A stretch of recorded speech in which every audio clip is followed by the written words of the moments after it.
Shalom saudara-saudara yang dikasihi oleh Tuhan. Kita bersyukur karena kita bisa melihat segala sesuatu yang diciptakan Tuhan dengan mata jasmani kita. Sehingga ciptaan Tuhan ini adalah wahyu umum yang Tuhan berikan kepada kita. Sehingga melaluinya kita disadarkan akan eksistensi Tuhan yang menciptakan segala sesuatu. Bahkan kita mengetahui Tuhan itu Tuhan yang indah, karena ciptaannya sangat indah. Namun kita perlu menyadari bahwa tidak segala hal yang dapat kita lihat dengan mata kita. Oleh karena itu, janganlah kita membatasi pekerjaan Tuhan semata-mata dengan apa yang mampu kita lihat dengan mata jasmani kita. Salam jumpa dalam program Tuhan adalah Gembalaku. Saudara, hari ini bisa saja ada orang berkata seperti Thomas, salah satu murid Tuhan Yesus. Yaitu, sebelum aku melihat dengan mata kepalaku sendiri, aku tidak akan percaya. Saudara, seakan-akan kalimat ini mau memberitahukan kepercayaan saya kepada sesuatu atau kepada siapapun tergantung kepada apa yang saya lihat. Namun kenyataan membuktikan, saudara-saudara, bahwa saya tidak selalu percaya kepada apa yang saya lihat. Bukankah itu kenyataannya, bukan? Saudara, seringkali ketika kita meneliti sesuatu, kita tidak cukup dengan melihat sesuatu. Dengan kata lain, apa yang saya lihat itu belum memuaskan saya, sehingga saya bisa percaya. Dan ada kalanya, meskipun kita sudah melihat segala sesuatu, ternyata kepercayaan tidak ada kaitannya dengan apa yang saya lihat. Setelah mari kita merenungkan hal ini ketika kita menerapkan apa yang kita lihat dengan Tuhan untuk kita percaya. Mari kita membaca firman Tuhan dari Yohanes pasal 6 ayat 36 sampai 40. Tetapi aku berkata kepadamu, sungguh pun kamu telah melihat aku, kamu tidak percaya. Semua orang diberikan Bapa kepadaku akan datang kepadaku, dan barang siapa datang kepadaku, ia tidak akan kubuang. Sebab aku telah turun dari sorga, bukan untuk melakukan kehendakku, tetapi untuk melakukan kehendak Dia yang telah mengutus aku. Dan inilah kehendak Dia yang telah mengutus aku, yaitu supaya dari semua yang telah diberikannya kepadaku, jangan ada yang hilang, tetapi supaya ku bangkitkan pada akhir zaman. Sebab inilah kehendak Bapa-Ku, yaitu supaya setiap orang yang melihat Anak dan yang percaya kepadanya beroleh hidup yang kekal. Dan supaya aku membangkitkannya pada akhir zaman. Saudara yang dikasihi oleh Tuhan, bagian firman Tuhan hari ini menegaskan sekali lagi bahwa melihat Yesus tidak sama dengan percaya. Saudara, orang-orang Yahudi yang mengikuti Yesus, mereka sudah melihat Yesus dan melihat mukjizat yang Yesus buat. Namun Yesus berkata, kamu tidak percaya kepadaku.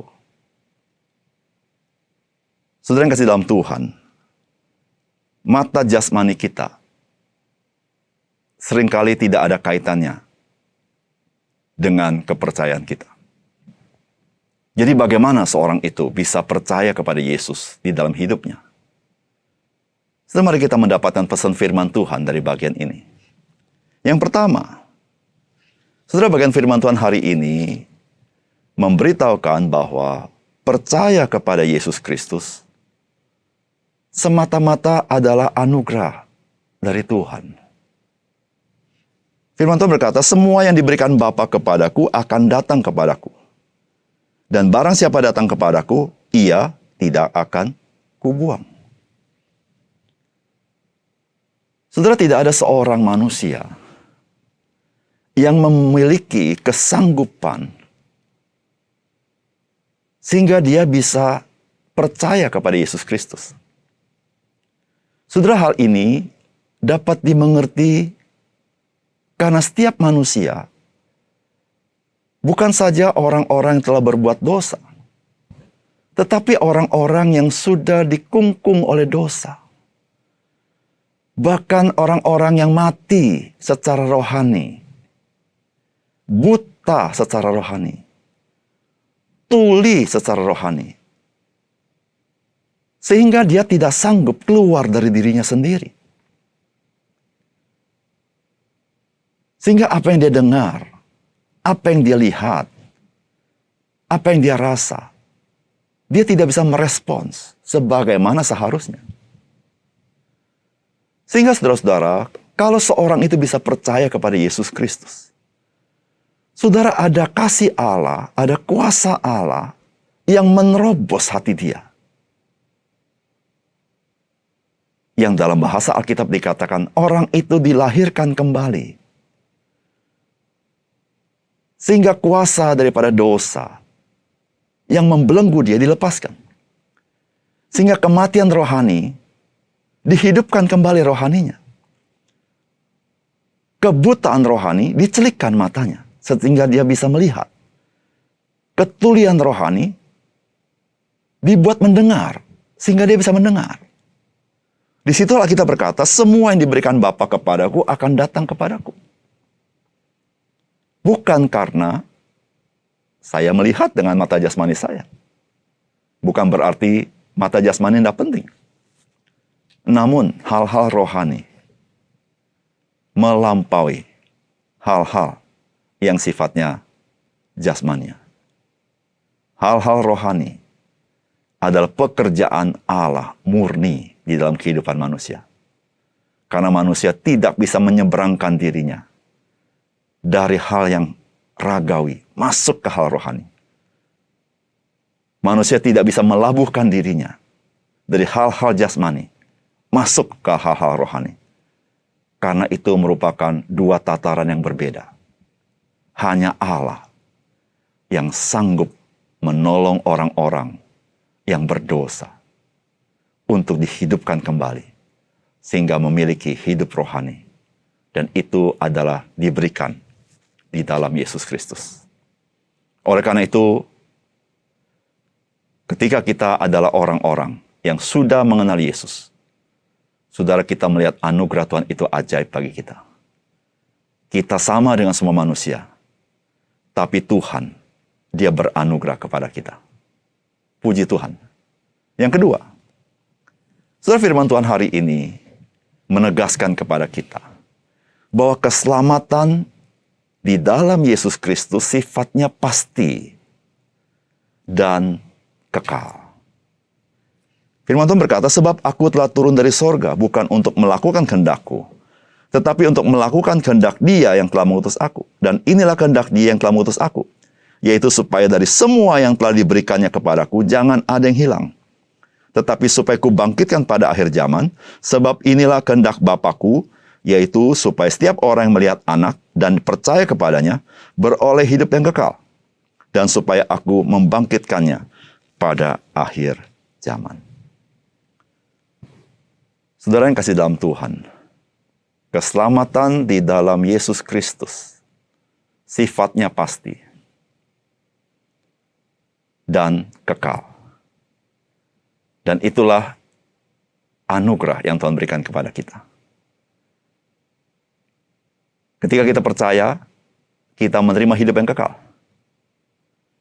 Namun bagaimana kita tetap di dalamnya? Ada Tuhan Yesus yang memelihara kita, yang menjaga kita supaya kita tidak hilang.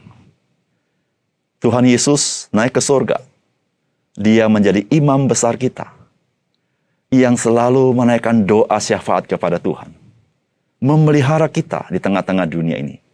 Sebagaimana dia pernah berdoa bagi Petrus supaya iman Petrus tidak jatuh. Saudara yang kasih dalam Tuhan, ketika kita bisa memiliki kepastian memperoleh hidup yang kekal, dan kepastian itu menjadi kenyataan. Jangan lupa, ada Tuhan yang memeliharanya, menjaganya. Melalui firman Tuhan yang kita dengar, melalui kehidupan rohani yang dipelihara oleh Dia, melalui gereja Tuhan, melalui kehidupan doa, dan banyak hal di mana Tuhan bekerja di dalamnya, supaya iman kita menjadi iman yang bertumbuh.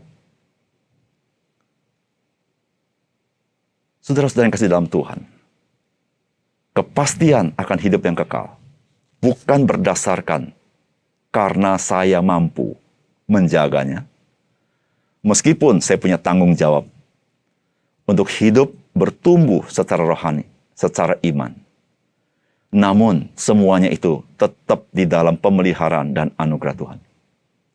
Kepastian akan hidup yang kekal memberikan kita satu sukacita bahwa kita tidak akan terhilang di dalam dunia ini karena kegagalan kita. Tapi kita tetap berada di dalam kasih karunia Tuhan. Pada saat kita mungkin jatuh, Alkitab berkata kita tidak akan tergeletak. Karena tangan juru selamat kita yang kuat itu yang menopang kita. Disitulah saudara-saudara, kita memiliki keberanian iman di dalam melangkah untuk ikut Tuhan. Oleh karena itu saudara, mari kita ikut Tuhan sungguh-sungguh. Karena Tuhan yang berjanji, Dia yang menepati janjinya bagi kita. Mari kita berdoa. Bapa surga, terima kasih untuk kebenaran firman Tuhan. Biarlah kasih karunia Tuhan yang kami terima tidak menjadi sia-sia. Ketika kami sungguh-sungguh menghayati betapa mahalnya kasih karunia itu, dan betapa berharganya kasih karunia itu, karena bernilai tetap dan kekal. Tuhan, terima kasih untuk anugerah yang Kau berikan kepada kami secara khusus ini. Biarlah kami memiliki keberanian iman di dalam kami ikut Tuhan. Karena kami tahu ya Tuhan, kegagalan kami tidak membuat kami hilang, tetapi Tuhanlah yang menopang kami. Terima kasih Tuhan, dalam nama Tuhan Yesus kami berdoa. Amin.